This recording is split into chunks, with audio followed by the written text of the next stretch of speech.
Hello guys, ayan kung makikita nyo nga po, napakakalat ng aming tindahan dahil kaka-grocery lang po namin at mga chichirya lang naman yung pinamili namin kasi yun lang naman din yung halos bungi-bungi sa mga paninda. At ito nga yung cutter na gamit ko para dun sa pagbutas ng chichirya kasi nakabili nga ako sa Shopee ng hanging strips kasi na parang naisip ko mas magastos pala kapag ang gamit mo yung karton at saka stapler. So syempre doon gagamit ka pa ng bala ng stapler. So mas magastos kasi yun. So yung iba nga dito guys, gumagamit sila ng puncher.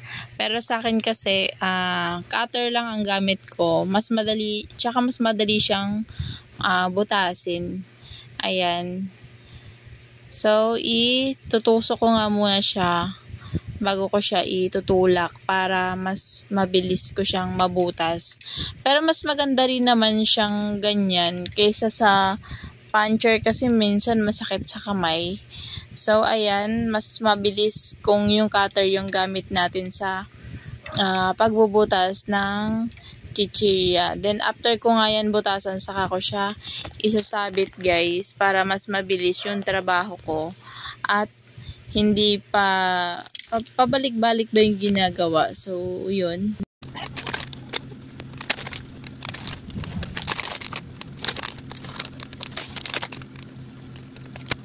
So, eto nga guys, yung nabili kong strips, hanging strips sa Shopee. Kung makikita nyo nga, dalawang piraso na lang yung natira kasi yung iba po ay nagamit ko na sa chichirya. Excited kasi ako, so nagamit ko agad siya. Ayan, yung iba nga meron pang nasa karton naka-stapler kasi kinulang yung aking binili. Kaya yung iba nasa karton pa naka-stapler. So, yan nga yung iba guys na gamit ko na, nasabit ko na yung ibang chichirya ko sa hanging strips. Maganda siyang tingnan kasi napaka-organized niyang tingnan. Tsaka para siyang formal tingnan kapag ganyan yung yung sabitan mo, 'di ba? So yan nga yung iba, Pak, saan ka diyan? So ayan nga, alam ko naman din na maraming gumagamit nito, guys. Syempre alam ko naman ding hindi lang ako yung gumagamit nito. So, kung makikita nyo nga, 'di ba, after ko siyang mabutasan, sabit ka na lang ng sabit dun sa strips. So, mas mabilis siyang gawin kumpara dun sa pag-i-stapler mo, lagi kang may hawak na stapler. Dito, kapag sinabit mo siya, kuha ka na ng chichirya, sabay tutusok mo, mas mabilis talagang gawin. Tsaka, feeling ko mas mas madali para sa akin. Parang hindi ako tinatamad mag-ayos ng chichirya. So, dati-dati kasi yung stapler pa lang din yung gamit ko. Hindi pa ako nakabili ng ganyan. Parang tamad na tamad ako mag-stapler ng chichirya dun sa karton. Ito, mas mabilis siyang gawin. Parang nakakainganyo siyang trabahuhin. So, feeling ko mabilis yung paggawa ko ng pagdi-display ng chichirya, guys. Syempre, kapag gumamit naman tayo ng cutter, guys, sa pagbubutas ng chichirya, konting ingat lang dahil matulis yung cutter na pinangbubutas ko. At syempre, konting tama mo lang yan butas ng chichirya at malulugi ka talaga kung hindi ka mag-iingat sa paggamit ng cutter na yan. Alam nyo naman, 'di ba, kung gaano katalim yung cutter na ginagamit. So, yan. 'Di ba? Ang bilis lang talagang i-display ng chichirya kapag ganito yung gamit mong pang-display ng iyong mga paninda. Alam nyo guys, sa totoo lang, dapat talaga bilang isang tendera, kapag tapos mong mag-grocery, dapat talaga i-display mo kagad lahat ng pinamili mo.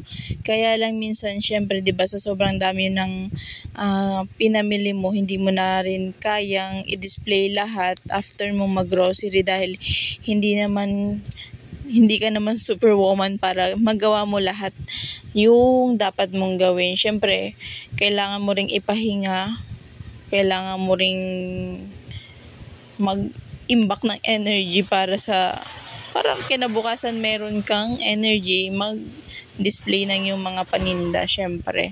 So, para sa akin kasi guys, gusto ko talaga, kapag namili talaga ako, gusto ko talaga siyang i-display. Kaya lang, gustong-gusto ng utak ko, yung katawan ko talaga is pagod na pagod at hindi ko rin kayang i-continue yung paggawa dito sa tindahan, lalo na kapag tapos mo mag-grocery.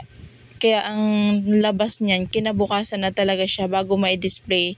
Pero kung hanggat kaya ko naman mag-display guys, nagdi-display talaga ako. Pero kapag hindi na talaga kaya ng powers ko, oh my God, kinabukasan na talaga siya ma-display. Lalo na kapag may mga item na binibili yung mga customer tapos wala akong maibigay dahil nga sa karton pa.